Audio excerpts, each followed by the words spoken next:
हाँ तो भाई लोग कैसे हो आप लोग? बढ़िया। अगर नहीं है तो कोई बात नहीं, आज की इस वीडियो को देखो हो जाओगे। तो यार गाइस, अगर इंडियन मीडिया किसी टॉपिक के बारे में बात कर रही हो ना, तो उसके ऊपर बात करना काफी ज्यादा जरूरी है, क्योंकि नो डाउट इस देश की मीडिया किसी भी विंग के लिए बिकी हो, लेकिन बिकी जरूर है। खैर, तो जिनको जरा भी कॉन्टेक्स्ट नहीं पता उनको थोड़ा सा कॉन्टेक्स्ट देता हूं, उसके बाद अपनी मेन वीडियो को शुरू करते हैं। तो भैया होता ये है कि हमारे एक भाई हैं एल्विश यादव, जिनके बारे में आप लोगों को डेफिनेटली पता ही होगा। इनकेस अगर आप एल्विश को या मुझे पहले से फॉलो कर रहे हैं तो आपको पता ही होगा कि एल्विश, मैं, लक्ष्य, हम लोग कैसे फ्रेंड हैं। नो डाउट बहुत सारे लोग रीयूनियन मांग रहे हैं और आने वाले टाइम पे हो सकता है कि हम लोग कर भी लें। खैर, वो विषय बाद में, उसके बारे में बाद में बात करेंगे।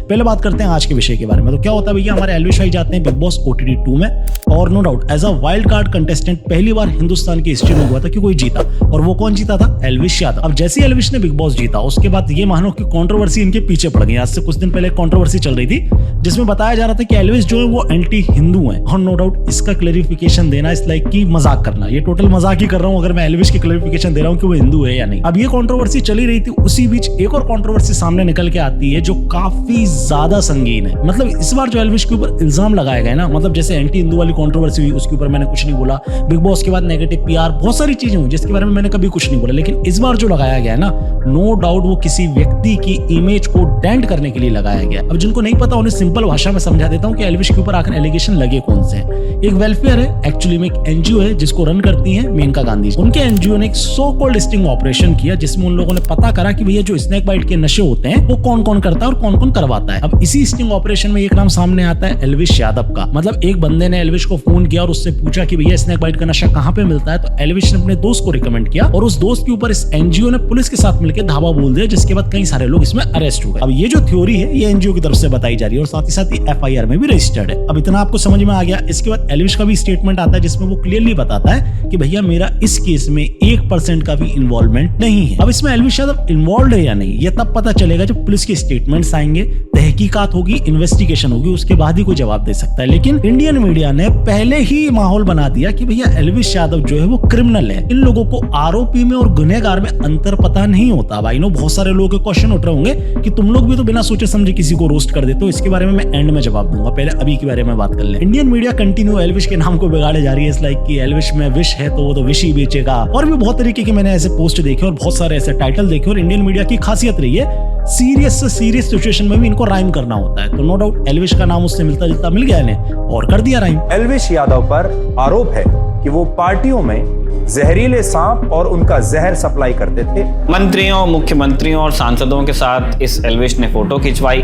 अब यही एल्विश पुलिस के सिस्टम में फंस गए हैं, क्योंकि नोएडा पुलिस ने एल्विश के खिलाफ FIR दर्ज की है। अब मैं एक एक चीज के बारे में एक एक सेगमेंट में बात करूंगा, ठीक है। सबसे पहले हम लोग बात करते हैं इस NGO के बारे में, इसको कौन रन करता है और उनकी क्या कहानी। तो भैया इस NGO का नाम है, मैं नाम भी नहीं लूंगा, गूगल पे जाकर सर्च कर लेना, क्योंकि भैया मुझे डर लगता है नेताओं से और साथ साथ डिफॉर्मेशन से। खैर, इस NGO को रन कौन करती है? जिन्होंने इल्जाम लगाए, जिन्होंने स्टिंग ऑपरेशन किया, उसको रन करती है मेनका गांधी। अब मेनका गांधी कौन है जिनको नहीं पता, उनका थोड़ा सा इंट्रोडक्शन में लिख के लाया हूं, एक एक करके आपको बताता हूँ, ठीक है। बाद में पता चलता है कि TRP बढ़ाने के लिए कुछ लोग कुछ भी कर सकते हैं, और एक दफा थोड़ी सी चस्का लग गई मशहूरता की, तो फिर वहाँ हेडलाइन में रहने के लिए कुछ भी करने के लिए तैयार। तो भैया हम लोग शुरुआत पर चलते हैं कि मेनका गांधी की जो शुरुआत है, करियर का स्टार्ट जो है उन्हें कहां से मिला। 1977 से लेके 1979 के बीच बाबू जगजीवन राम ये हमारे देश के डिप्टी PM थे, और इसी टाइम पे इंदिरा गांधी इलेक्शन हार गई थी। इंदिरा गांधी जो थी वो मेनका गांधी जी की सास थी, इतना आप क्लियर रखना, ठीक है। तो भैया जैसे इंदिरा गांधी इलेक्शन हारी, उसके बाद बहुत सारे कांग्रेस लीडर बोलने लगे कि भैया अब अगर हमें किसी को PM बनाना है तो वो जगजीवन राम जी को बनाना है, क्योंकि वो एक बहुत बड़ा फेस है।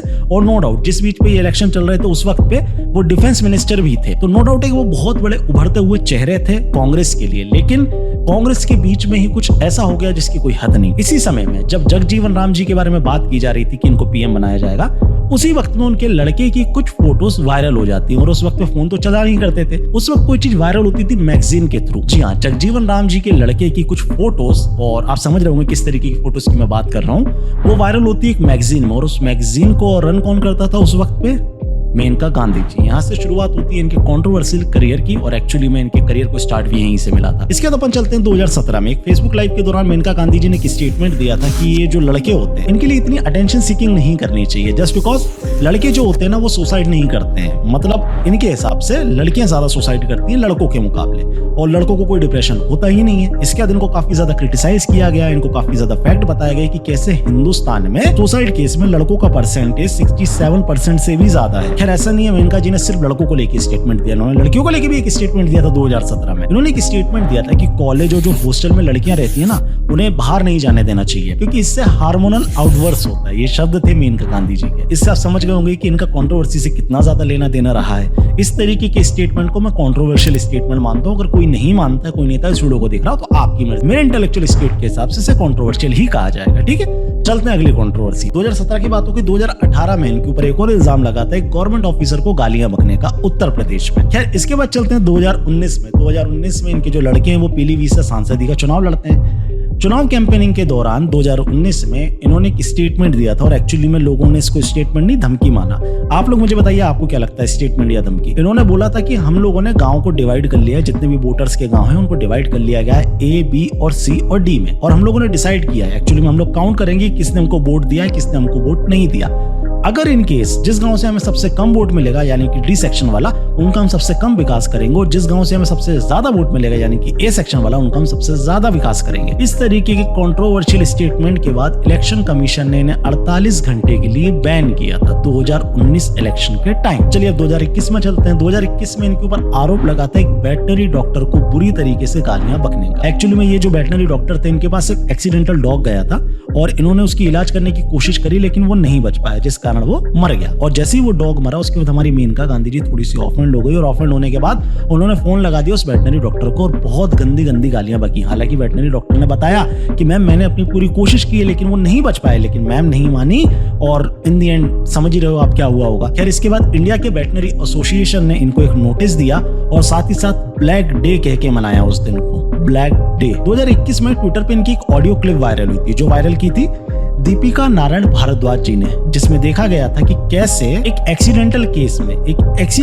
में एक व्यक्ति को ये धमकी दे रही थी कि अगर तुमने माफी नहीं मांगी या तुमने अपने घुटने नहीं टेके तो तुम्हारे ऊपर हरेसमेंट के केस लगवा दूंगी, हरेसमेंट के। इस तरीके की ऑडियो क्लिप 2021 में वायरल हुई थी। और 2022-23 में तो आप लोग खुद ही एक्टिव हो, तो आपको ऑलरेडी पता ही होगा कि किस तरीके से इन्होंने इस्कॉन के ऊपर आरोप लगाया था कि इस्कॉन के जो लोग होते हैं वो गायों को दान में लेते हैं और उसके बाद उन्हें बेच देते हैं, और इस्कॉन ने इनके ऊपर एक्शन लिया था और 100 करोड़ का मानहानि का दावा ठोका था। अभी ये जो केस है वो कोर्ट में आगे देखते हैं, पता चलेगा कि क्या सही है क्या गलत है। चलिए इतना होगा, इस चैप्टर को करते हैं क्लोज और चलते हैं नेक्स्ट चैप्टर के ऊपर। तो ये जो नेक्स्ट चैप्टर है वो है हमारा लेफ्ट लॉबी का। मतलब जब से ही एल्विश के ऊपर ये इल्जाम लगा, लेफ्ट लॉबी एकदम पूरी तरीके से एक्टिव हो गई। नो डाउट ऐसे ऐसे आड़े टेढ़े तर्क लेके आ रही है जिसकी कोई हद नहीं, लेकिन हम एक एक तर्क के ऊपर एक एक करके रिएक्शन देंगे, ठीक है। लेकिन वो रिएक्शन थे लेफ्ट लॉबी के ऊपर। तो सबसे पहले आता है लेफ्ट लॉबी में नाम किसका, मोहम्मद जुबैर का। अब नो डाउट मोहम्मद जुबैर कौन है क्या है इसके बारे में मुझे बताने की जरूरत नहीं है, आप लोग बहुत अच्छे से जानते होंगे। इनकेस अगर नहीं जानते तो एक छोटा सा उनका जो है एग्जांपल बता देता हूं, एक छोटा सा उनका इंट्रोडक्शन दे देता हूं। मोहम्मद जुबैर ने आज से लगभग 2 साल पहले कटी हुई वीडियो को वायरल किया था जिसमें नुपुर शर्मा किसी रिलीजियस कमेंट से ऑफेंड होकर रिटेलिएशन के मूड में बैठी हुई थी और उन्होंने रिटेलिएशन में कुछ बोल दिया था, ठीक है। क्या बोला था आप लोग जाके यूट्यूब पर सर्च कर लीजिएगा। इस वीडियो के डलने के बाद काफी ज्यादा हेट जनरेट हुआ इंडिया के ऊपर और नुपुर शर्मा के ऊपर। काफी सारी कंट्रीज अगेंस्ट हो गई थी इंडिया के। इंडिया को ऑफिशियली क्लेरिफिकेशन करना पड़ा, नुपुर शर्मा को भाजपा से निकालना पड़ा और साथ ही साथ नुपुर शर्मा को भी माफी मांगनी पड़ी थी। खैर यहां तक मैटर नहीं था। नुपुर शर्मा के बाद जो लोग नुपुर शर्मा को सपोर्ट कर रहे थे इस स्टेटमेंट के बाद, कंटिन्यू उनकी हत्याएं होने लगी। कन्हैया लाल जो एक टेलर था और उसने सिर्फ नुपुर शर्मा को सपोर्ट किया था, इसीलिए 2 लोग उसकी दुकान में घुसते हैं, कैमरे के सामने मर्डर कर देते हैं। कन्हैया लाल और नुपुर शर्मा से जुड़े हुए एक और व्यक्ति उमेश कोले, वो सिर्फ सपोर्ट करते हैं, जिसके बाद उनकी भी हत्या कर दी जाती है। और ऐसे एक नहीं कई केस हुए थे हिंदुस्तान में। तो किस तरीके से ये आधी कटी हुई वीडियो चलाता है, प्रोपेगेंडा फैलाता है और उस प्रोपेगेंडा का रिजल्ट क्या होता है, आप लोग समझ गए होंगे, ठीक है। दूसरे नंबर पर जो भी लेफ्ट आइडियोलॉजी के लोग हैं मैं उनको सीरियस नहीं लेता और ना लेना चाहिए, आपको भी नहीं लेना चाहिए। लेकिन कुछ लोग हैं जो वीडियो बना के भी मैनिपुलेशन करते हैं, सिर्फ ट्विटर तक सीमित नहीं। उनमें से एक है देशभक्त। इनकी वीडियो मैं आपके सामने लाइव देखूंगा और लाइव देखते देखते वो रिएक्शन दूंगा, ठीक है। आइए शुरू करते हैं। जो लोग सोशल मीडिया पर नहीं रहते हैं उन्हें एल्विश की दिव्य शक्ति के बारे में कुछ मालूम ही नहीं है। तो मैं 3 मिनट 40 सेकंड तक पहुंच चुका हूं वीडियो के, और वीडियो में ये सिर्फ एक तरीके से रोस्टिंग मोड में बैठे हुए हैं, जो कि ठीक है। अगर ये रोस्ट करना चाहते हैं तो कोई प्रॉब्लम नहीं है, लेकिन इलॉजिकल पॉइंट्स भी कर रहे हैं, हंसी भी नहीं आ रही। चलते हैं। एक्सोटिक स्नेक्स के साथ भी थोड़ा खेलना पड़ता है, तभी तो मर्दानगी दिखती है। अरे पहले एस्पिरेंट हुआ करते थे तो यूपीएससी वगैरह वगैरह, आजकल तो सबको गैंगस्टर बनना है।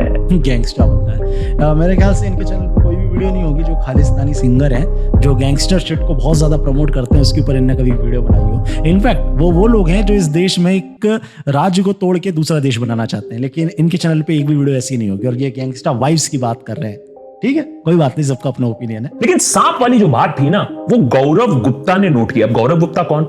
गौरव है animal welfare officer at the people for animal, PFA. PFA वो एनजीओ है जो बीजेपी लीडर मेनका गांधी चलाती हैं, 30 सालों से चलाती आई हैं, और ये एनिमल राइट्स के लिए 3 दशकों से काम कर रहा है। आप समझ गए गौरव गुप्ता कौन है? अभी तक आपको समझ में आ गया होगा, ठीक है? नहीं आया तो दोबारा वीडियो को ध्यान से सुनना। गौरव और इस एनजीओ ने, इसके टीम, इसका दावा यह है कि एल्विश रेव पार्टीज ऑर्गेनाइज करता था, वहां फॉरेन मॉडल्स आया करती थी भजन कीर्तन के लिए, या नहीं ये पता नहीं हमें। गौरव गुप्ता ने एक एफआईआर कराई है। गौरव गुप्ता कौन थे, सुना था ना आपने? ठीक है। एल्विश के साथियों को वहीं से हिरासत पे लिया गया और उन्होंने पुलिस को एल्विश का नाम भी बताया है। गौरव गुप्ता नाम के एक व्यक्ति ने थाना 49 में एक एफआईआर दर्ज कराई है, जिसमें उसने ये कहा है कि हमने एल्विश यादव से संपर्क किया था एक रेव पार्टी के लिए और सांपों की व्यवस्था करने के लिए। उस पर उसने राहुल यादव नाम के एक व्यक्ति का फोन नंबर हमें दिया था। अभी भी इसने कोई ऐसी वीडियो नहीं दिखाई या फिर ऐसा कुछ भी एविडेंस नहीं डाला जिसमें बताया गया हो कि हाँ राहुल ने नाम लिया था या जो भी है। यहाँ पे गौरव गुप्ता ने एक ऐसी एफआईआर कराई है, एफआईआर कराई है, अभी इन्वेस्टिगेशन नहीं हुई, लेकिन भाई ने पहले ही डिसाइड कर लिया, पहले ही जजमेंट दे दिया कि नहीं भाई। एल्विश के दोस्तों ने अरेस्ट होने के बाद बोला कि हाँ एल्विश हमको इससे कनेक्ट करा रहा है। वाह, मतलब समझ रहे हो, खुद की वीडियो को इतने अच्छे वर्डों में बनाओ कि आप मैनिपुलेट भी कर जाओ, लोगों को पता न चले। लेकिन एल्विश का हाउस एड्रेस ही खाली छोड़ा गया। अब समझ में आया ये लौंडा हमेशा गाड़ी में बैठकर क्यों वीडियो बनाता था। है कोई घर बार कोई स्टूडियो वगैरह है ही नहीं है, घर का चक्कर ही नहीं है। टू मच फकीरी going on, I tell you. देख रहे हैं भाई किस तरीके से एल्विश की फकीरी का मजाक उड़ा रहे हैं। आगे इसी चीज पे चल के विक्टिम खेलेंगे। न्यूज चैनल आज तक के हिसाब से एल्विश के पास 40 करोड़ की संपत्ति है, और एडिटर को मैं बोल बोल के ये बात थक गया था कि यूट्यूब पे इतने पैसे कमाए नहीं जा सकते। भाई हमारे पास तो जो थोड़ा बहुत पैसा आया वो एडिटर ने अपने मशीन के लिए ले लिया है। थोड़ी देर पहले ये एल्विश की गरीबी का मजाक उड़ा रहा था कि उसके पास सेटअप नहीं है, कार में घूमता रहता है, और थोड़ी देर बाद विक्टिम खेल रहा है कि इसके पास पैसा नहीं है। ये होते हैं लेफ्टिस्ट, खुद को नहीं पता होता क्या बोल रहे हैं। मैं पूरा सहयोग करने के लिए तैयार हूं यूपी पुलिस के साथ। लेकिन इंटरेस्टिंगली कट्टर हिंदू एल्विश ने यह नहीं बताया कि वो इन रेव पार्टीज में इन्वॉल्व है या नहीं, वहां फॉरेन मॉडल्स आती थी या नहीं, उसने प्रोहिबिटेड स्नेक्स कभी रखे थे या उनसे डील किया था या नहीं, ये अरेस्टेड लोग उनसे जुड़े हैं या नहीं, उनके दोस्त हैं या नहीं, ये सारी अभी सफाईगिरी नहीं दी गई है। तो क्यों देगा आदमी, मतलब यूट्यूब वीडियो में सफाई देगा या पुलिस थाने में जाके सफाई देगा या कोर्ट में जाके सफाई देगा? मतलब पहले भाई तू यार एल्विश अगर इस वीडियो को देख रहे हो ना भाई, तुम एक काम करो, ये जो देशभक्त है ना इसको फोन करो और इसको फोन करके सारी सफाई दो, क्योंकि यही तो है भैया जज। मतलब इतना कॉमन सेंस नहीं है एक इंसान में कि आदमी जो सफाई देगा वो कहां देगा, जाहिर सी बात है कोर्ट में जाके देगा ना कि यूट्यूब वीडियो में। मैं भी किससे लॉजिक की बात कर रहा हूँ। कितने सोशल मीडिया स्टार्स हैं जिनका देश के सेंट्रल यूनियन मिनिस्टर्स के साथ रेगुलर उठना बैठना हो। देखिए ये सब तस्वीरें नहीं, सोशल मीडिया इन्फ्लुएंसर मिलते रहते हैं नेताओं से। फॉर एग्जांपल जैसे अभी बिग बॉस में गया है मुनावर फारूकी, स्वरा भास्कर, मैंने देखा है इनको ममता बनर्जी के साथ बैठते हुए। Munawar Farooqui is here. He has spent 1 month in jail. So he spent a month in jail for a joke incident. But Raj is here. He runs a performance space that has been vandalized continuously. और तुमने अपने आप को इतना build किया ही नहीं कि तुम देश के सेंट्रल मिनिस्टर्स के साथ बैठ सको, प्राइम मिनिस्टर के साथ बैठ सको, तो क्या ही किया जा सकता है। इसी देश में गरीब घर का लड़का जिसका नाम है अंकित बेनपुरिया, वो प्रधानमंत्री मोदी से मिलता है ना। क्यों मिलता है? क्योंकि उसका कंटेंट है। क्यों मिलता है? क्योंकि वो नेगेटिविटी नहीं है फैला रहा। क्यों मिलता है? क्योंकि उसकी आदत नहीं है कटी हुई वीडियो शेयर करके। आई होप समझ रहे होगे देशभक्त, अगर नहीं समझ रहे हो तो कोई बात। As a matter of fact ये पूरा खुलासा होने के बाद भी एल्विश ने एक ही चीज कहा ट्वीट करके अपनी पिन ट्वीट में कि भैया देखो मैं तो हिंदुओं के लिए बोलता आया हूं, हिंदुओं के लिए बोलूंगा, by and large meaning to say that this is a conspiracy against him. Matter खुलने के बाद एल्विश ने एक ही चीज कही, इतना समझ में आ गया ये जो देशभक्त है ये पक्का रिसर्च करवाता है किसी से और टेलीप्रॉम्प्टर लगा लेता है शक्ल के सामने और देख के पढ़ देता है। इससे खुद नहीं पता ये क्या बोल रहा है। इनफैक्ट इसको खुद पता होता, अगर ये खुद रिसर्च करता तो इसको पता होता ये ट्वीट 1 मार्च का है, सामने दिख रहा है वीडियो में, लेकिन इसका ये बताना है कि एल्विश ने ये सारा मैटर खुलने के बाद ये बोला। As a matter of fact ये पूरा खुलासा होने के बाद भी एल्विश ने एक ही चीज कहा ट्वीट करके अपनी पिन ट्वीट में कि भैया, आप समझ रहे हो किस तरीके से मैनिपुलेट कर रहा है ये। 1 मार्च का ट्वीट ये आज दिखा रहा है, ट्वीट करके अपनी पिन ट्वीट में कि भैया। भाई ऑन सीरियस नोट हाथ जोड़ के रिक्वेस्ट है, जितना ज्ञान तुम एल्विश को दे रहे हो ना उसका 1% 100% अपने ऊपर अप्लाई कर लो। इस लाइक कि तुम खुद रिसर्च नहीं करते, लिखवाते हो किसी और से, इसलिए उल्टा सीधा बक देते हो और उसके बाद ये फेक न्यूज स्प्रेड होती है। खैर, इनकी वीडियो में आगे कुछ ज्यादा है नहीं, ज्ञान ही दिया, इसलिए इसके बारे में हम आगे बात नहीं करेंगे। ठीक है, इतना ही काफी। नाउ अब अगर हम कंक्लूजन पे चलें कि क्या होने वाला है, क्या होगा, तो देखो भाई सिंपल सी बात है, एफआईआर में नाम आया है, नो डाउट इन्वेस्टिगेशन होगी, हो सकता है अरेस्ट भी कर लिया जाए। मैं जब तक इस वीडियो को बना रहा हूं तब तक अभी तक मेरे पास ऐसा कोई अपडेट नहीं है, लेकिन हो सकता है कि आगे ऐसा हो जाए। लेकिन अगर हम बात करें थोड़ी सी लॉजिक की, तो नो डाउट इतना सब जानते हैं, ये जानने वाली बात है, ये कोई ऐसी बात नहीं है जिसका मैं प्रूफ दे दूं, लेकिन ये जानने वाली बात है, इतना हम सब जानते हैं कि कोई भी इन्फ्लुएंसर, बहुत रेयर केस होगा जो इस तरीके की चीज करे। मेरे हिसाब से तो हिंदुस्तान के टॉप के जो इन्फ्लुएंसर है वो कभी ऐसी हरकत नहीं करेंगे, और उन्हीं टॉप इन्फ्लुएंसर में एक आता है एल्विश यादव। दूसरी बात, अगर हम आगे की बात करें तो नो डाउट इन लोगों ने सेक्शंस बहुत बड़े बड़े लगाए हैं, और जिस तरीके से ये लोग मीडिया ट्रायल कर रहे हैं, नो डाउट ये एक तरीके का प्रेशर बना देंगे गवर्नमेंट के ऊपर, और गवर्नमेंट को कार्रवाई करनी पड़ेगी। लेकिन इतना हम जानते हैं कि इन्वेस्टिगेशन होने के बाद दूध का दूध और पानी का पानी हो जाएगा। नाउ एंडिंग में एक चीज और क्लियर करना चाहूंगा, बहुत सारे लोग एल्विश की उस वीडियो को डाल रहे थे आर्यन खान वाली, उसमें बताया जा रहा था किस तरीके से एल्विश ने आर्यन को रोस्ट करा और कर्मा हिट कर गया। दैट द रीजन आज की डेट में एल्विश भी ट्रोल हो रहा है, उसका भी मीडिया ट्रायल हो रहा है। नो डाउट मैं जानता हूं बहुत सारे टाइम हम लोगों से भी गलती होती है, इन्फ्लुएंसर से भी गलती होती है, मीम पेजेस से भी गलती होती है, और नो डाउट समय रहते हैं अगर हम लोग गलती को समझ जाएं तो आगे चल के बहुत सारी चीजें अच्छी हो जाती हैं। नो डाउट हमने गलतियों से सीखा। इस चीज पे बैठ के मैं कोई डिफेंड नहीं करूंगा कि नहीं उस टाइम हम सही थे या गलत थे, नहीं, इस चीज के ऊपर बात नहीं करेंगे।